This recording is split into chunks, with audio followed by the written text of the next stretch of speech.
Amém, amém. Que Jesus falou, né, para Satanás na tentação, né, não só de pão viverá o homem, mas de toda a palavra, né, que procede da boca de Deus.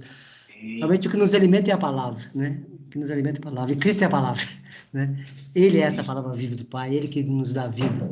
E interessante, a gente estava uma reunião nossa aqui, né, a Sara falou até uma explicação muito analítica, né? E ela está falando a respeito da saída do povo do Egito, a respeito do maná. E Deus tinha muitas maneiras de poder alimentar o povo, né? E por que será que ele deu o maná, né? Algo que não existia, né? E criou, né? E o que é o maná? É o pão que caiu do céu, né? É o pão que caiu do céu. E então esse maná que Deus deu já estava simbolizando Cristo, né? Já é o simbolismo do pão que viria do céu e iria nos alimentar, né? Assim como alimentou, né, o povo no deserto. E o interessante desse maná, que era um alimento diário, né? Você não podia pegar o maná para armazenar, né? É o que você poderia comer no dia. No dia seguinte, o que acontece? Aquilo lá ia estragar, né? Ficava podre. Então, era o alimento diário, né? E interessante isso, né? Nós pensarmos também em relação a Cristo isso, né? Então, assim, eu já recebi a palavra hoje, amanhã não precisa preocupar. Não, você recebeu para hoje, né? A sua palavra de hoje é essa. Amanhã tem que pegar de novo essa palavra. Então, a palavra de hoje é para hoje, amanhã, quer dizer, a nossa dependência do Pai é diária, né? A nossa dependência de Cristo é diária. Essa palavra é diária, quer dizer, eu almoço hoje, amanhã eu tenho que almoçar de novo, né? Então, assim, é algo, uma necessidade nossa, né? Então, assim também é a palavra, né? É uma necessidade diária, né? E, e realmente, e o legal disso também é que todo dia vinha um maná novo, né? Quer dizer, Deus é um Deus dinâmico, né? Então, apesar da Bíblia ser uma só, apesar da Bíblia ela já está escrita, né? Deus continua falando de maneiras diferentes todos os dias, né? Deus continua falando diferente todos os dias. Então, esse texto mesmo que a gente leu de Hebreus, né? Quantas vezes nós lemos esse texto, né?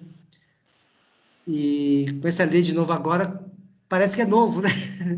Parece que é novo. Quer dizer, é uma palavra nova que vem nos alimentar de novo, né?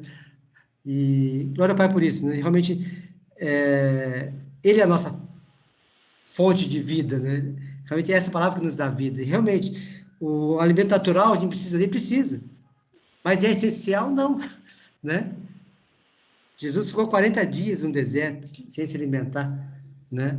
E se fosse preciso ficar mais, tem certeza que ele ficaria, né? Então, porque esse corpo nosso, ele é algo que a gente não tem noção ainda da capacidade dele, né? Realmente é algo, a nossa maior bênção, né? Naturalmente falando, é esse corpo que o Pai nos deu, né? É um corpo autocurável, né? Um corpo que se redime, que se transforma, que se, né? E tem um potencial que nós ainda estamos descobrindo, né? A capacidade total dele. E é este corpo que vai nos tornar filhos, né? A redenção desse corpo que vai nos tornar plenamente filhos, né? Conforme lá diz em Romanos, né? Então, realmente é algo tremendo isso. E mesmo esse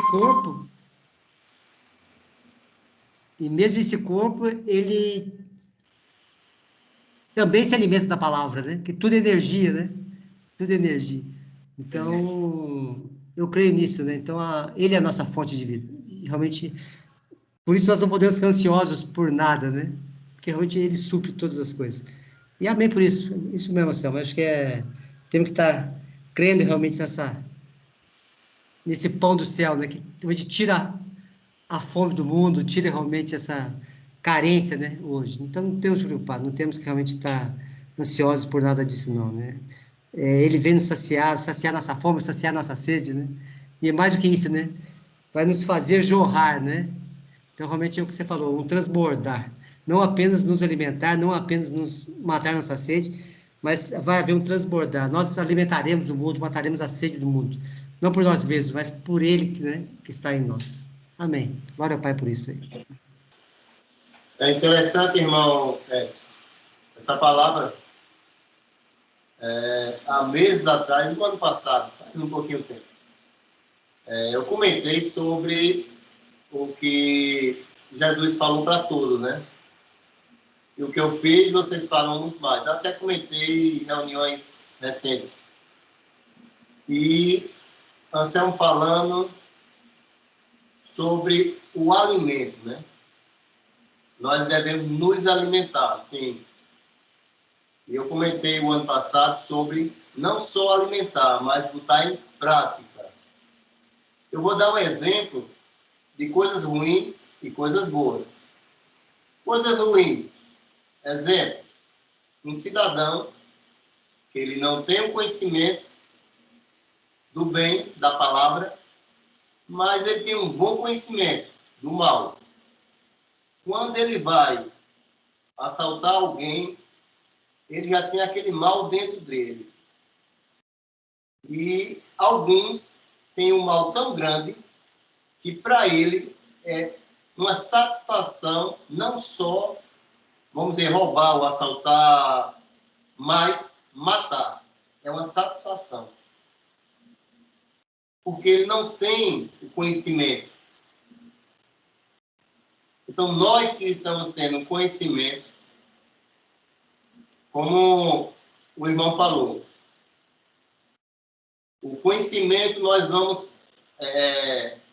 derramar, né? Está tão cheio que vamos derramar. Mas esse derramar é alimentar os outros para que esses maus que estão espalhados no mundo sejam retirados e sejam alimentados por essa palavra. Com isso, esse mundo muda. E muda bem radicalmente. Como no início de tudo não tinha esse mal, mas ficamos conhecendo o mal e o bem através daquela situação no Éden. Mas não soubemos administrar isso daí. Temos o conhecimento do bem e do mal, mas o bem, no momento, e hoje no mundo, ele não está sobressaindo. Quem hoje está sobressaindo é o mal.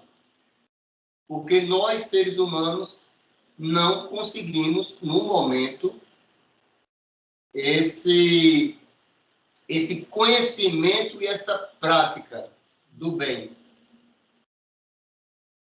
Por isso que o mundo está corrompido, nessas corrupções de interesses do sistema.